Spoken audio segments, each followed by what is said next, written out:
Fala, nação tricolor, sejam bem-vindos a mais um vídeo aqui do nosso canal Meu Bahia, tudo bem com vocês? No vídeo de hoje, para falar, meu povo, sobre o jogo entre Bahia e Atlético Paranaense ontem na Fonte Nova. Jogo muito difícil,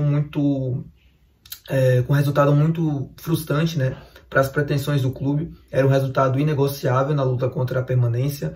A gente precisava ganhar esse jogo, a sensação de rebaixamento ela fica cada vez mais próxima por conta dos tropeços, né, contra Cuiabá e Atlético, jogando em Salvador. Mas enfim, a gente tem muita coisa para falar nesse vídeo. Eu vou tentar fazer com vocês aqui análise, escalação, postura, enfim, comentar tudo aqui com vocês. Eu conto só com a contribuição aí do like de vocês, se inscreverem no canal se vocês estão chegando de paraquedas e bora pro vídeo. Bom, meu povo, vamos lá, vamos falar dessa partida do Bahia ontem na Fonte Nova, uma partida muito desgastante para todo mundo. Eu pensei em começar esse vídeo e explicar o jogo de ontem de várias maneiras, mas eu confesso que sempre eu acabo me perdendo e sempre me chateando muito, porque, enfim, era um resultado inegociável para a nossa permanência, tendo em vista a derrota catastrófica que foi para o Cuiabá aqui na Fonte Nova por 3-0, e o Bahia em 2 jogos em casa que eram fundamentais para a nossa permanência, e que era o nosso maior trunfo, né, entre os times que estão ali lutando, e a gente conseguiu apenas somar um ponto. É muito pobre, é muito deficitário, há muitos problemas que um time como esse consegue apresentar, né, no momento final. O Bahia tinha todas as oportunidades possíveis para vencer tanto o jogo do Atlético e o do Cuiabá antes da partida, né, porque depois a gente viu como a partida se desencadeou, mas enfim, eram 2 partidas totalmente acessíveis para a gente, e que se a gente conseguisse 2 triunfos em casa, a gente praticamente encaminharia a nossa permanência. E foi totalmente ao contrário, né? A gente acaba se complicando cada vez mais na tabela e, enfim, e tendo a Série B como uma realidade mais próxima ainda, depois desses 2 jogos. Tendo em vista que o Cruzeiro tem 2 jogos a menos, né? O primeiro time na zona tem 2 jogos a menos. Por mais que são jogos difíceis, jogos complicados, e o time do Cruzeiro também não consegue corresponder nesse momento, eles têm 2 jogos a mais do que a gente para sair dessa situação.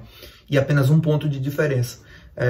Entrando no jogo, né? Entrando na análise da partida, foi uma partida com uma postura boa do Bahia até coletivamente. O Bahia tentou ganhar a partida, só que faltou qualidade. Faltou o último passe, faltou a finalização, faltou atacar melhor. Quando você tem números de finalização, né, inúmeras chances de finalização, tem números são altos, né, 18 finalizações no primeiro tempo, 17, algo assim, acho que no jogo todo quase 30 finalizações.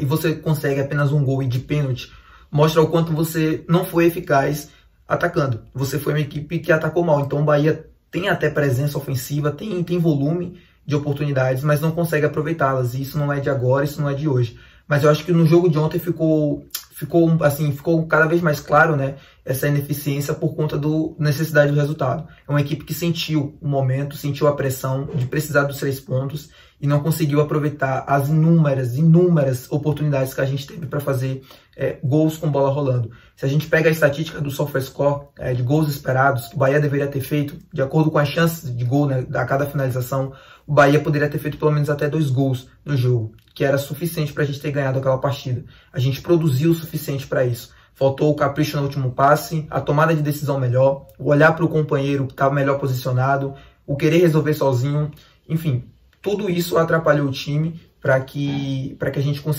não conseguisse, na verdade, né, o triunfo ontem. O Bahia ataca de qualquer jeito, o Bahia quer entrar de qualquer jeito na área, quer finalizar de qualquer jeito, e não é assim. Você precisa ter pelo menos uma noção para onde você está levando a bola, o que você quer fazer, os movimentos seguintes. E eu sinto que às vezes o Bahia não tem esses movimentos, essa coordenação. Os jogadores parecem muito desconectos um do outro, sabe?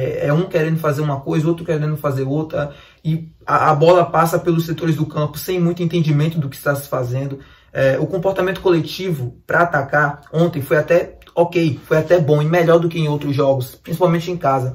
Mas faltou muita qualidade, mas muita qualidade mesmo na finalização, no passe, enfim, tudo isso. Eu gostei da postura, pelo menos a postura foi de um time que queria vencer o jogo. O Bahia estava nervoso, era nítido isso, era um jogo feio, porque, enfim, um time que está brigando na situação do Bahia tende a ter jogos mais nervosos, né, jogos mais feios mesmo, mas a postura ontem pelo menos foi de um time que quis vencer a todo momento. E o Atlético totalmente desinteressado no jogo, cheio de desfalques, e a gente não conseguiu, nem com esse cenário, né, não conseguiu somar 3 pontos. Diferente de outros anos, dos anos de rebaixamento, eu vi o Bahia cair em 2014 com jogadores se escondendo no departamento médico para não jogar, né, para não cair junto com o time. Em 2021 eu vi um time não se escondendo no DM, né, mas um time totalmente também desinteressado, muitos jogadores desinteressados e que, enfim, contribuíram demais para o rebaixamento. Em 2023, perdão, a gente tem um time que eu consigo enxergar diferente desses anos anteriores. É um time que pelo menos quer mais, sabe? Quer mais a permanência, tá mais focado nisso. Só que ainda assim é um time muito imaturo, é um time que falta liderança, falta qualidade, falta muita coisa. O Bahia tem uma bola aos 40 minutos do segundo tempo. Foi o lance, inclusive, que origina o contra-ataque do Atlético e, consequentemente, o escanteio do gol, onde o Everaldo tá na entrada da área, ali na lateral da área. A bola dominada, né? Ele dominaria a bola e ele tenta uma bicicleta sem sentido, porque ele não tinha ângulo de finalização. E, enfim, perde a bola e a partir dali o Atlético tem um contra-ataque e acaba gerando um escanteio. É óbvio que a culpa do gol não foi do Everaldo, né? O escanteio seguinte, a culpa é da marcação coletiva que não funcionou.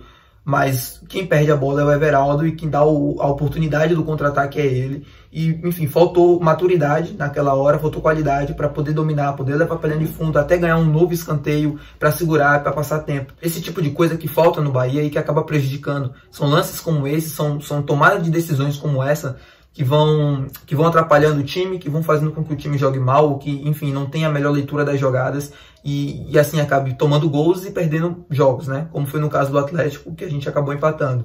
O lance do escanteio, mais uma falha muito grande de bola aérea, assim como foi no jogo contra o Santos.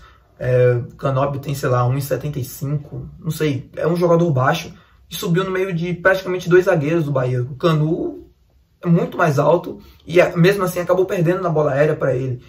São lances, são momentos como esse, cara, para um time que está brigando por rebaixamento, não pode ser normal, não pode ser aceitável, né? Enfim, e coloca o time cada vez mais próximo da Série B mesmo, porque erros como esse não podem acontecer para um time que quer permanecer, e continuam acontecendo. A tabela do Bahia, em tese, para muitos especialistas, né, antes desse momento final do campeonato, era fácil, mas não existe tabela fácil, enfim, que seja para um time ruim como o do Bahia. Ruim no sentido de tomada de decisão, qualidade de jogo, defesa muito frágil, enfim, é um time que tem muitos problemas, que não sei se vai conseguir evitar o rebaixamento ou não. Só espero que pelo menos tente até o final, que lute até o final e que a gente chegue vivo até o final, assim como foi em 2020, né? Aquele campeonato que terminou em 2021, onde o Bahia praticamente já estava rebaixado e conseguiu uma vaga surpreendente na Sul-Americana.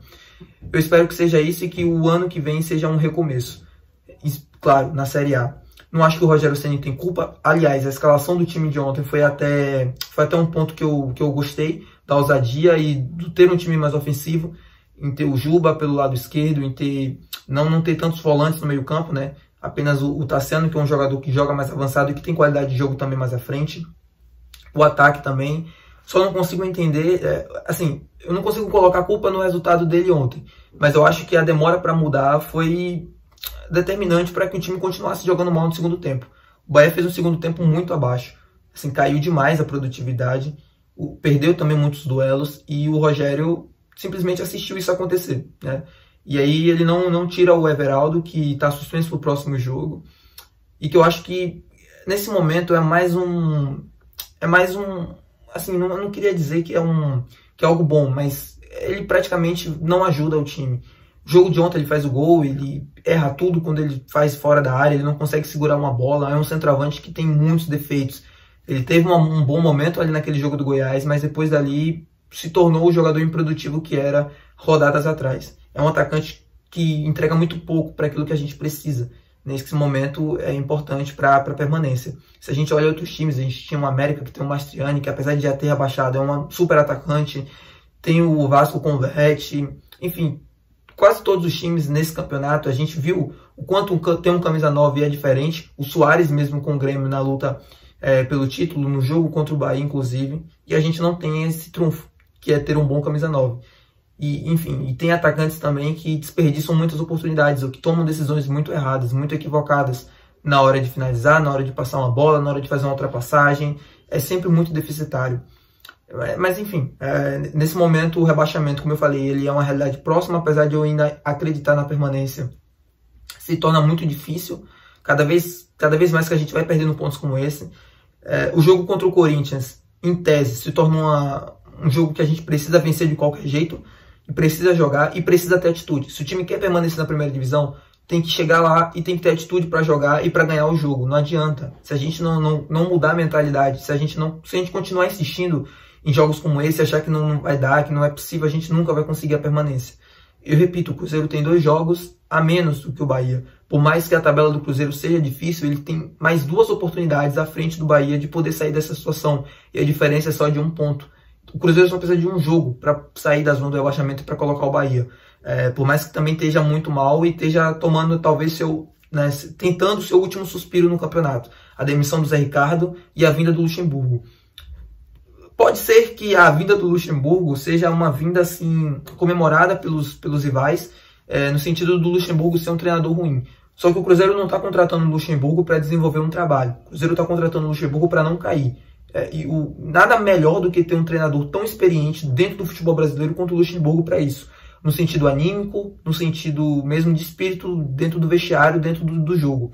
O Luxemburgo não vai chegar aqui, não vai colocar, não vai mudar esquema tático, não vai implementar nada do diferente do que vinha se fazendo. O que o Luxemburgo vai tentar fazer é mexer mesmo com o lado emocional. É basicamente isso a vinda do Luxemburgo. E eu acho que nisso o Cruzeiro pode estar acertando.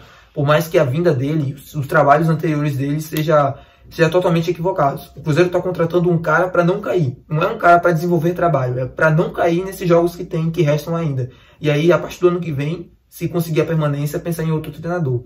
O Bahia contratou o Rogério para desenvolver um trabalho a longo prazo.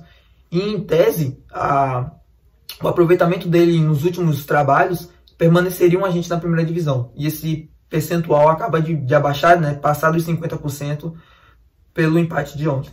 Mas enfim, é seguir acreditando, não tem outro o que fazer, é mudar a atitude, é mudar o pensamento. A gente tem um jogo muito importante contra o Corinthians e que os 3 pontos é muito importante. Se quiser permanecer, tem que chegar lá e tem que ter atitude, tem que jogar. O jogo contra o São Paulo é jogo de vida ou morte, a gente precisa de 3 pontos também. O jogo contra o América, fora de casa, também é necessário 3 pontos. E aí, no último jogo contra o Atlético, se a gente conseguir pelo menos 2 triunfos nesses 3 jogos que eu falei, a gente chega em uma condição um pouco mais tranquila, acredito eu, podendo até com empate garantir a permanência. Mas enfim, vai ser ponto a ponto, vai ser jogo a jogo, até o final do campeonato, acho que não vai passar disso. E enfim, a gente precisa ter a competência necessária e precisa ter atitude para resolver jogos. Não pode mais vacilar, não pode ser mais tão ingênuo como foi nesses últimos 2 jogos. A gente precisando do resultado, a gente querendo ganhar, o Atlético totalmente desinteressado na partida e o Bahia não conseguiu somar 3 pontos. Mas enfim, espero que vocês tenham assistido até aqui. Deixa seu like se você gostou do conteúdo, se inscreve também no canal se você ainda não é inscrito. E até o próximo vídeo, hoje às 6 horas, do vlog dessa partida do Bahia catastrófica lá na Fonte Nova. Valeu e até o próximo vídeo.